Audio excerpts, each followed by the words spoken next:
तो बेसिकली आज मैं आपके साथ एक स्कैम स्टडी डिस्कस करने वाली हूँ। ये स्कैम स्टडी हालांकि काफी पुरानी है एंड इस स्कैम को हुए भी लाइक 4-5 साल गुजर चुके हैं, बट आई थिंक हम कॉमर्स स्टूडेंट हैं तो हमको अपनी इकोनॉमी के अंदर पास्ट में क्या हुआ है, उसका क्या इम्पैक्ट होगा फ्यूचर में, इन सब के बारे में जानना जरूरी है। तो मैं आपके साथ आईसीआईसीआई बैंक के अंदर हुए स्कैम के बारे में डिस्कस करूंगी एंड काफी इंटरेस्टिंग स्कैम हुआ है ये। एंड इसके अंदर जो देखा जाए तो डिस्क्रिपेंसीज कहीं ना कहीं जो एक होता है ना लाइक सुप्रीम अथॉरिटी जिसके पास होती है बैंक की, तो उन्होंने ही कहीं ना कहीं स्कैम के अंदर मतलब मेजर रोल निभाया है। सो एक इन्वेस्टर की बात करें तो एक अच्छा इन्वेस्टर वो होता है जो लाइक अपनी रिटर्न उन्होंने कहाँ पैसा इन्वेस्ट किया है उसके ऊपर प्रॉपर कॉन्स्टेंटली वो देखे कि लाइक मेरी इन्वेस्टमेंट जो है वो सेफ है कि नहीं, कंपनी की फाइनेंशियल स्ट्रेटेजी क्या रहेगी फ्यूचर में, उनकी फिलॉसफी क्या है मेरे फंड के रिलेटेड, उनका क्या रिटर्न होगा फ्यूचर के अंदर, कंपनी कोई इलीगल काम धंधा तो नहीं कर रही है, वैसे सारी चीज़ों को नोटिस करें एंड अपनी इन्वेस्टमेंट को बार बार वो बोल सकते हैं उनकी फॉलो अप ले। तो इस तरीके से एक अच्छा इन्वेस्टर जो है वो अपनी इन्वेस्टमेंट किसी कंपनी के अंदर कर सकता है। हम आज डिस्कस करने वाले हैं कि एक अच्छे इन्वेस्टर जिनका नाम है अरविंद गुप्ता जी, उन्होंने भी आईसीआईसीआई बैंक के अंदर चलती हुई डिस्क्रिपेंसीज को बहुत अच्छे तरीके से नोटिस किया था।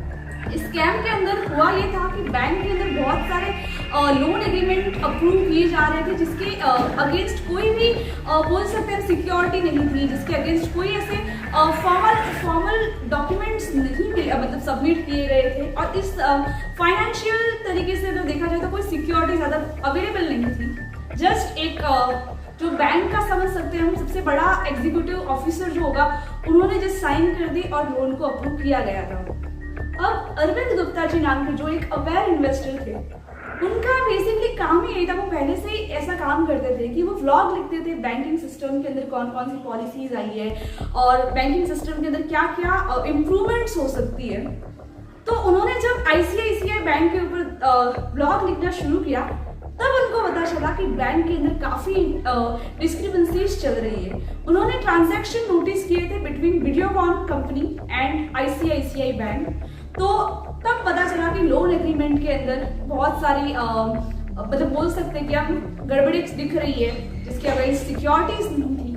एंड इस तरीके से जो है उन्होंने अपना ब्लॉगिंग जो वो लिखना था वो शुरू कर दिया था। बट इस मतलब एक नॉर्मल से इन्वेस्टर जो ब्लॉगिंग कर रहे इतना उसके ऊपर किसी ने ध्यान नहीं दिया था। उन्होंने आरबीआई को इन्फॉर्म किया था, उन्होंने मतलब बहुत सारी दूसरी सुप्रीम अथॉरिटीज थी, तो उन्होंने इस स्कैम के बारे में काफ़ी इन्वेस्टर्स को जो है वो इन्फॉर्म किया था। अथॉरिटीज को सबसे पहले आरबीआई थी, फिर उन्होंने आईसीआईसीआई बैंक को भी इन्फॉर्म किया था। जब उनको मतलब और लगा कि मुझे और भी इन्फॉर्म करना चाहिए तब उन्होंने बैंकिंग इंडस्ट्रीज को भी इन्फॉर्म किया। तो ये इंडस्ट्रीज को इन्फॉर्म करने के बाद भी उनको कोई पॉजिटिव रिप्लाई मिला नहीं, सबने अनदेखा ही किया कि लाइक ऐसा थोड़ी हो सकता है कि बैंक के अंदर 3000 करोड़ 250 करोड़ का जो स्कैम हुआ है। उन्होंने ये फिगर आउट कर लिया था कि ये जो लोन मिला था इंडिया 2018 के अंदर, उसके अंदर लोन की अमाउंट जो थी ₹3000 करोड़ 250 करोड़ की जो थी वो मतलब इतना बड़ा ये स्कैम हुआ था। इस स्कैम के अंदर जब हमारे जो अरविंद गुप्ता जी थे उनको जब नहीं मिला कुछ मतलब एक पॉजिटिव रिएक्शन होता उनको नहीं मिला था, तब उन्होंने पीएम मोदी को, आरबीआई गवर्नर और मिनिस्ट्री एमसी मतलब कि मिनिस्ट्री ऑफ कॉर्पोरेट अफेयर को भी इन्फॉर्म किया था इस स्कैम के बारे में। फिर भी उनको कुछ पॉजिटिव रिप्लाई नहीं मिला था। फिर एक और विसल ब्लोअर एक ऐसा बंदा होता है जो नॉर्मली उसको पता चलता है कहीं ना कहीं मतलब सिस्टम के अंदर कुछ गड़बड़ी चल रही है तो वो इन्फॉर्म करता है एक अच्छे इंडिविजुअल की तरह, रिस्पॉन्सिबल पर्सन की तरह। तो वो तो एक थे इन्वेस्टर, बट एक दूसरे इन्वेस्टर ने भी आईसीआईसीआई बैंक की स्टडी के ऊपर एक व्लॉग लिखना शुरू कर दिया। बैंक के खिलाफ काफ़ी सारे मतलब लोग काफ़ी सारी चीज़ें जो थी वो बाहर आने लगी। एंड अब धीरे धीरे सारे हमारे बड़े बड़े इंस्टीट्यूशंस जो थे उनकी नज़रें भी बैंक के अंदर चली गई। दैन फिर सबने फिगर आउट करना शुरू किया कि एक दो जन बोल रहे तो समझ सकते, बट कुछ ना कुछ तो बैंक के अंदर जो है डिस्क्रिपेंसीज चल रही है। तब उन्होंने जब इंक्वायरी शुरू करी तब एमडी जो थे वो थे चंदा कोचार मैम। अब जब उन्होंने आईसीआईसीआई बैंक के अंदर एमडी की जब उन्होंने पोजीशन जब उनको मिली थी वो पोजीशन, तब उन्होंने काफी मिसयूज किया था अपनी अथॉरिटी का, क्योंकि वो तो सबसे ऊपर थे वहाँ आईसीआईसीआई बैंक के अंदर। उन्होंने वीडियोकॉन ग्रुप को ये पता होते हुए कि वीडियोकॉन ग्रुप जो है वो लोन चुकता कर ही नहीं पाएगी, फिर भी उन्होंने लोन ग्रांट किया था। लोन ग्रांट सबसे पहले इन द ईयर 2009 के अंदर जो था वो उनको दिया गया था। 300 करोड़ का जो था ये लोन था। 300 करोड़ का लोन का अप्रूवल तो हो गया था, बट इसके कंसिडरेशन के अंदर चंदा कोचार को वीडियोकॉन ग्रुप ऑफ कंपनी की तरफ से 64 करोड़ का जो है उनके हस्बैंड की जो कंपनी थी न्यू पावर रिन्यूअल, उसके अंदर उन्होंने 64 करोड़ की इनडायरेक्ट इन्वेस्टमेंट कर दी थी। तो मतलब उनको भी बेनिफिट मिल चुका था इस लोन के अगेंस्ट, एंड धीरे धीरे काफी फ्रेंडली रिलेशनशिप एस्टैब्लिश हो चुके थे। बट जब पूरी बैंकिंग इंडस्ट्री को as well as RBI governor and सब पूरी इंडिया के अंदर इस स्कैम के बारे में पता चला, तब आईसीआईसीआई बैंक के खिलाफ जो है वो इंक्वायरी शुरू होना चालू हो चुकी थी। अब यहाँ चंदा कोचार के अगेंस्ट भी इंक्वायरी बिठाई गई थी, बट उससे पहले ही उन्होंने रिटायरमेंट के लिए, मतलब कि अर्ली रिटायरमेंट के लिए उन्होंने एप्लीकेशन कर दिया था। एंड आईसीआईसीआई बैंक के और से भी उनका अप्रूवल, रिटायरमेंट का अप्रूवल हो चुका था। उनको एज एन लाइक एमडी थे, उनकी पोजीशन इतनी बड़ी थी, तो उनको इस रिटायरमेंट के साथ साथ काफी monetary and non monetary benefit भी मिले, एंड काफी बड़े अमाउंट में थे वो। एंड जब उन्होंने रिटायरमेंट के लिए एप्लीकेशन किया, तब उनको एप्लीकेशन मतलब अप्रूव तो हो गया, काफी सारे बेनिफिट मिल चुके थे, और अब उनका रिटायरमेंट जो था वो हो चुका था।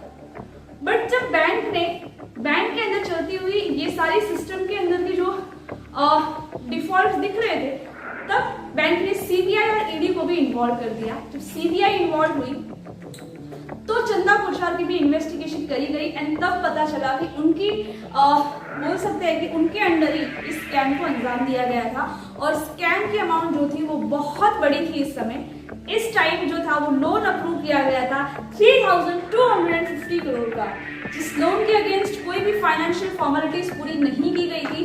वीडियोकॉन ग्रुप के अंदर ग्रुप के पास इतनी एबिलिटी थी नहीं कि कभी वो इतनी सारी अमाउंट जो है वो बैंक को रीपे कर पाए, बट फिर भी मतलब इन्फ्लुएंस में आके ये लोन दिया गया था। अब जब बैंकिंग इंडस्ट्रीज को इस स्कैम के बारे में पता चला, तब आईसीआईसीआई बैंक की रेपुटेशन, जो पब्लिक इमेज थी, वो तो बहुत बुरी तरीके से गिरी। साथ में कहीं ना कहीं चंदा कोचार मैम को भी भारत सरकार से पद्मश्री का अवार्ड भी मिला था। तो थोड़ा वो एक वुमेन एम्पावरमेंट के लिए डिस्करेज था कि एक मतलब एक लेडी होके इतना बड़ा स्कैम करना, लाइक थोड़ा इम्बैरेसिंग था आईसीआईसीआई बैंक के लिए, क्योंकि बैंक के ऊपर जिसका पब्लिक का भरोसा होता है, और उस तरीके से उस भरोसे पे ना खरा उतरना तो डिसअपॉइंटिंग तो था ही। एंड इस स्कैम ने बहुत बड़ा इम्पैक्ट इंडस्ट्री के ऊपर भी आया था। एंड इस तरीके से अगर हम देखा जाए तो जब ये लोन अप्रूवल हुआ था, तब उसके अगेंस्ट जो कंसिडरेशन जो चंदा कोचार को मिली थी वीडियोकॉन ग्रुप की तरफ से, तो उन्होंने एक सेल कंपनी जो थी वो उनको गिफ्ट करी थी। उस सेल कंपनी का नाम था सुप्रीम एनर्जी करके। ये कंपनी उनके हस्बैंड के नाम पे ट्रांसफर करी गई थी, और उनको रेसिडेंशियल एक अच्छा हाई क्लास रेसिडेंशियल यूनिट भी उनको गिफ्ट किया गया था। तो इस तरीके से इस लोन का अप्रूवल कर दिया गया था। एंड फिर बैंकिंग सिस्टम को बहुत बुरा झटका लगा जब उनको ये स्कैम के बारे में पता चला। जब इंक्वायरी वीडियोकॉन ग्रुप के ऊपर भी की गई थी, तब बैंकिंग सिस्टम ने पाया कि वीडियोकॉन ग्रुप के अंदर भी जो है वहां भी लॉसेस की सिचुएशन तो चली रही थी, फाइनेंशियल सिस्टम इतना स्ट्रांग नहीं था, वो कंपनी अपना मार्केट शेयर भी काफी खो चुकी थी, एंड उनके पास एबिलिटी नहीं थी कि वो इतनी बड़ी लोन अमाउंट को जो है रीपे कर सके। तो उनका 14% जितना अमाउंट उन्होंने रीपे किया, इन बाकी का जो था वो मतलब बैंकरप्ट हो चुकी थी, तो इसकी वजह से वो अमाउंट रीपे ही नहीं हुई। फिर बैंक ने भी अल्टीमेटली बैंक के अंदर भी बहुत सारे लॉसेस दिखने लग गए थे, एंड बहुत सारे एनपीए बन चुके थे। फाइनली 810 करोड़ की अमाउंट जो थी वो उन्होंने एनपीए डिक्लेयर कर दी थी। एंड एक एनपीए होना किसी बैंक के लिए बहुत लाइक बोलते उनकी इमेज के ऊपर कोई कलंकित माना जाता है। एनपीए का मतलब होता है कि नॉन परफॉर्मिंग एसेट। तो ये बेसिकली ऐसा मतलब जिसके अंदर बैंक को श्योरिटी नहीं होती कि वो अमाउंट कभी भी आएगी, तो जो पैसा डूब चुका है उसको ही हम बोलते हैं कि एनपीए। तो ये इस तरीके से बाकी की अमाउंट जो थी वो एनपीए बन चुकी थी। काफ़ी बड़ा लाइक लॉस जो था ICICI बैंक के फाइनेंशियल स्टेटमेंट के अंदर काफ़ी सालों तक देखा गया था। तो इस तरीके से ये स्कैम को पूरा मतलब अंजाम दिया गया था। एंड फिर दिसंबर 2022 के अंदर ED के द्वारा कोचर मैम मतलब चंदा कोचर एंड उनके husband Deepak Kochhar and Videocon group के जो ओनर थे उनको अरेस्ट किया गया। एंड फिर इन्वेस्टिगेशंस एंड जो भी बाकी सारे एक्ट के तहत जो उनके खिलाफ मुकदमे दर्ज किए गए एंड ऐसे केसेस जो थे वो मतलब हालांकि वो फाइनली अभी तक क्लोज नहीं हुए, बट येस किसी भी कंट्री के अंदर इतना बड़ा लॉस झेलना मतलब बहुत बड़ी बात होती है, क्योंकि नॉर्मल पब्लिक का पैसा इन्वॉल्व होता है। हर एक अपनी सेविंग्स जो है वो शेयर मार्केट, म्यूचुअल फंड इस तरीके से चैनलाइज करके लगाते हैं। एंड जब बैंक के अंदर स्कैम हो तो फिर पब्लिक का भरोसा टूटना तो लाइक लाजमी है। तो यस, इसी वीडियो के साथ ये वीडियो मैं एंड करती हूँ। नेक्स्ट वीडियो के अंदर हम देखेंगे कि स्कैम की इकोनॉमी के अंदर क्या इम्पैक्ट होती है। Hope so you like this scam study, and if you are new to this channel, please subscribe to my channel, and thank you so much for watching the video.